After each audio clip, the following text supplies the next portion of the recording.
సహజంగా రాజకీయాల్లో నాయకులు తమ మీద వచ్చే ప్రతి విమర్శకి కౌంటర్ చేయాలనుకుంటారు. అందులోనూ ప్రత్యర్థి పార్టీ నాయకుడు ఘాటుగా విమర్శిస్తే అంతే సూటుగా స్పందించాలని ఆశిస్తూ ఉంటారు. కానీ ఎందుకో తెలీదు, చంద్రబాబు నాయుడు అందుకు విరుద్ధంగా సాగుతున్నారు. నేరుగా వైఎస్ జగన్మోహన్ రెడ్డి వాగ్బాణాలు ఎక్కుపెట్టినా తప్పించుకుని తిరుగుతున్నారు తప్ప వాటిని ఢీ కొట్టడానికి చంద్రబాబు సిద్ధం కావట్లేదు. చాలా ఆశ్చర్యకరం. ఆయన ఎక్కడో ఏదో ప్రోగ్రాంలో ఉన్నారు, బిజీగా ఉన్నారు కాబట్టి మాట్లాడలేదు అనుకుంటే వేరు. స్వయంగా ఆంధ్రప్రదేశ్లో కలెక్టర్ల కాన్ఫరెన్స్ జరుగుతుంది. సెక్రటేరియట్లోనే మొత్తం క్యాబినెట్ మంత్రులంతా అటు నారా లోకేష్, ఇటు పవన్ కళ్యాణ్ మినహా అమరావతిలోనే ఉన్నారు. చంద్రబాబు నాయుడు కూడా సమావేశంలోనే ఉన్నారు. అయినా కానీ ఎవ్వరూ పల్లెత్తు మాట మాట్లాడడానికి సిద్ధం కావట్లేదు. సుమారుగా 2 గంటల పాటు జగన్మోహన్ రెడ్డి సుదీర్ఘమైన ప్రెస్ మీట్ పెట్టారు. అనేక విమర్శలు చేశారు. నేరుగా ఉప ప్రధానమంత్రి అవుతున్నారు చంద్రబాబు అంటూ విలేకరి ప్రస్తావించగానే చాలా సూటిగా ఎద్దేవా చేశారు. దేశమంతా భరించాలా అంటూ ఎగతాళిగా మాట్లాడారు. అంత అవమానించినా అదే సమయంలో ఆర్థిక వ్యవహారాల మీద కాగ్ రిపోర్ట్తో కడిగి పారేసిన ఏ విషయం మీద కూడా తెలుగుదేశం పార్టీ నుంచి స్పందన కానరావడం లేదు. జగన్మోహన్ రెడ్డిని ఖండించడానికి, జగన్మోహన్ రెడ్డి ప్రస్తావించిన డేటాను తప్పని ప్రస్తావించడానికి, కాకుంటే అతని విమర్శల్ని తిప్పికొట్టడానికి ఎక్కడా ఎవ్వరూ సిద్ధం కావట్లేదంటే ఏంటి సంకేతం?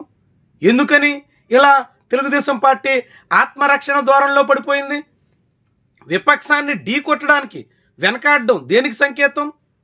విపక్షం అంత ధీటుగా విమర్శలు ఎక్కువ పెడుతుంటే ఎదుర్కోలేక పక్కకు తప్పుకోవడం ఎలాంటి అభిప్రాయాన్ని కలిగిస్తుంది? జగన్మోహన్ రెడ్డి చేసినటువంటి విమర్శల మీద అధికార పక్షం మాట్లాడకపోతే సాధారణ ప్రజలు ఏమనుకోవాలి? కాగ్ డేటా సహాయంతో ఆంధ్రప్రదేశ్లో 357 రోజుల పాటు మొత్తం ఆర్థిక పరిస్థితే చేబదుళ్లతో సాగింది అని చాటి చెప్పినటువంటి విషయాన్ని ప్రస్తావించడమే కాకుండా తన హయాంలో 5 ఏళ్లలో 3,30,000 కోట్ల రూపాయలు అప్పు తెస్తే చంద్రబాబు 2 ఏళ్లకే 3,20,000 కోట్ల రూపాయలు పైబడిన అప్పులు తీసుకొచ్చారు అంటూ చేస్తున్నటువంటి విమర్శలకు సమాధానం లేకపోతే జనం అవే నిజమని నమ్మే పరిస్థితి ఉంటుంది. అవి వాస్తవాలు కాబట్టే చంద్రబాబు కౌంటర్ ఇవ్వలేకపోతున్నారన్న అంచనాకు రావడానికి కూడా ఆస్కారం ఉంటుంది. అంటే చంద్రబాబు దాదాపుగా జగన్మోహన్ రెడ్డి చెప్పినటువంటి వాదనను, జగన్మోహన్ రెడ్డి చేస్తున్నటువంటి విమర్శలను అంగీకరిస్తున్నట్టేనా అనేటువంటి ప్రశ్న కూడా ఉదయిస్తుంది. మౌనం అర్ధాంగీకారం అన్నట్టుగా చెప్తారు కాబట్టి చంద్రబాబు మౌనం దాల్చి జగన్మోహన్ రెడ్డి చేస్తున్నటువంటి విమర్శలు ఎదుర్కోవడానికి సిద్ధంగా లేరనే సంకేతాలు ఇచ్చేస్తుండడాన్ని బట్టి దాదాపుగా జగన్మోహన్ రెడ్డి విమర్శలకు విలువ పెంచుతున్నట్టుగా కనిపిస్తుంది. చాలా విశేషమైనటువంటి వ్యవహారం. ఇప్పటికే ఆంధ్రప్రదేశ్లో అనేక విధాలుగా పెద్ద స్థాయిలో చర్చకు ఆస్కారం ఇస్తున్న ఉదంతాల మీద ప్రభుత్వం నోరెత్తలేకపోతుంది, కనీసంగా స్పందించలేకపోతుంది. ఆ విషయం అవునని కానీ కాదని కానీ చెప్పడానికి కూడా సర్కారు సిద్ధం కాలేకపోతుంది. బిఆర్ నాయుడు ఎపిసోడ్లో కానీ, తాజాగా పరకామణిలో 24 సార్లు దొంగతనానికి పాల్పడిన పెంచలయ్య ఎపిసోడ్లో కానీ ఎక్కడా ప్రభుత్వం నుంచి మౌనవ సమాధానం తప్ప ఎటువంటి స్పందన కానరావడం లేదు. అదే సమయంలో అంతమంది మంత్రులు ఉన్నప్పటికీ, మంత్రులంతా ధీటుగా విపక్షాన్ని ఎదుర్కోవాలని సీఎం ఉసిగొలుపుతున్నప్పటికీ ఎవ్వరూ ముందుకొచ్చి జగన్మోహన్ రెడ్డి విమర్శలకు కౌంటర్ ఇవ్వడానికి కూడా సిద్ధం కావట్లేదు. చాలా విశేషమైనటువంటి వ్యవహారం. రాజకీయంగా ఎప్పుడు ఇలాంటి పరిస్థితి కనిపించలేదు.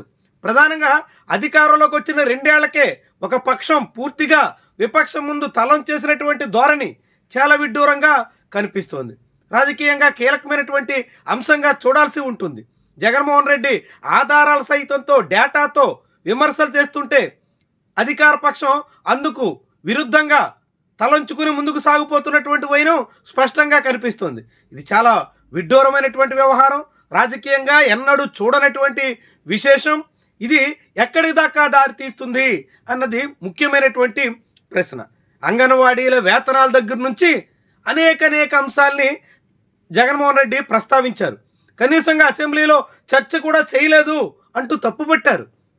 టీటీడీ చైర్మన్ బండారం బట్టబయలైనా మహిళలను ఉద్ధరిస్తానని చెప్తున్న చంద్రబాబు నాయుడు ఏం చేస్తున్నారు అని నిలదీశారు.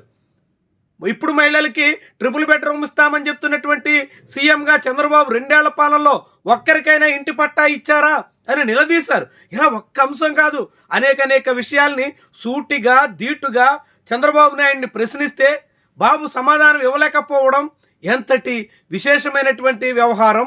ఈ ప్రభుత్వం ఎంత డిఫెన్స్లో పడిపోయిందనే దానికి సంకేతం. జగన్మోహన్ రెడ్డిని ఎదుర్కోలేకపోతున్నారు అనే అభిప్రాయం బలపడడానికి ఎంతగా అవకాశం ఇచ్చేటువంటి విషయం. ఎలాంటి పరిస్థితుల్లో ఆంధ్రప్రదేశ్లో అధికార కూటమి ఉందో తేట తెల్లం చేస్తున్నటువంటి అంశంగా చెప్పాల్సి ఉంటుంది.